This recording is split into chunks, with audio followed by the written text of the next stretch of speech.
I recently posted a piece on IDC Exchange titled, "Who Owns the Web? Guess Again," authored by IDC's Sue Feldman and Rachel Happe, about the shift that IDC sees in how people find what they're looking for on the web. A shift away from the big horizontal search engines like Google, Yahoo, MSN, Ask Jeeves, places we call gateways, to more specialized brand and community-centric sites that we call hubs. Right after we posted the piece, News Corp and NBC announced a joint venture attempting to capitalize on this shift and hoping to accelerate it.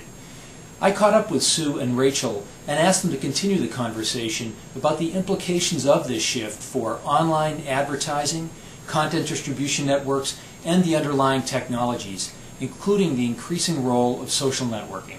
What we've been doing for the last 6 months is putting together a framework for understanding the digital marketplace. So we have all the queries that are being tracked by various publicly available sources, and we had our own numbers which showed that even conservatively, about 70% of those queries were going somewhere besides Google, Yahoo, MSN, Ask Jeeves, any of the major search, and that makes a lot of sense. You know, you go to Amazon if you want a book, or you go to Barnes & Noble. You don't necessarily type the book title into the search engine. So this is a long tail kind of thing. Yeah. So people are going to not just dozens, but probably tens of thousands, hundreds of thousands, and millions of websites. Once they have a habit established about where they go for certain things, that's what they do.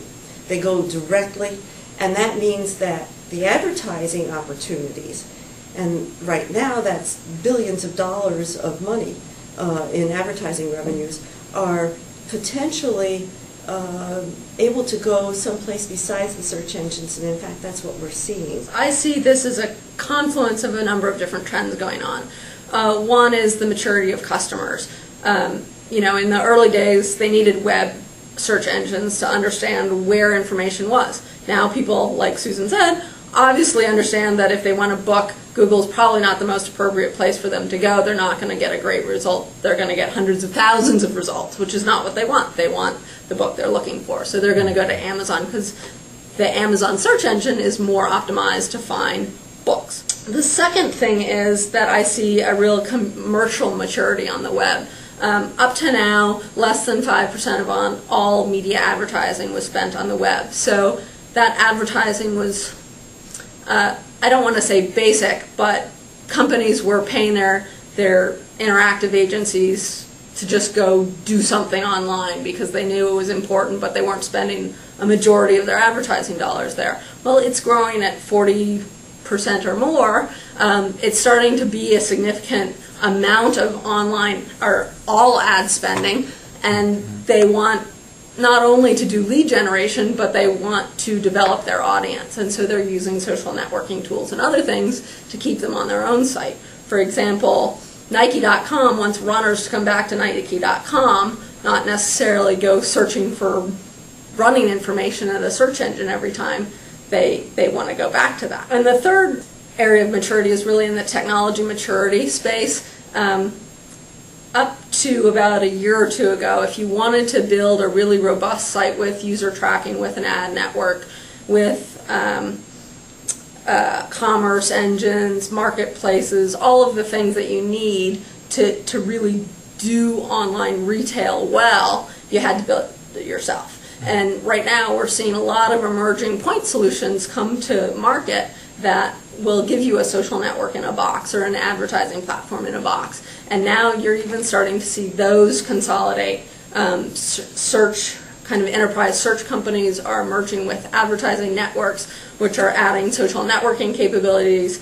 So that's making it easier for these big brands to build robust sites themselves rather than leveraging YouTube for video, for example. And I think that's why we're seeing Viacom and CBS and News Corp all go off in their own direction. It almost feels like also this is where, if you look at most of the Global 2000, you've got some very big brands out there who are very immature in their use of the web, and yet they could be developing their own communities of interest, so that really the idea of Google or Amazon, Google or AOL or MSN, any of these sort of horizontal search sites being the end point of the story seems ridiculous. Well, and what I actually see is happening, or not so much see is happening, but suspect will happen over time, is right now paid listings are 40% of the online ad spend.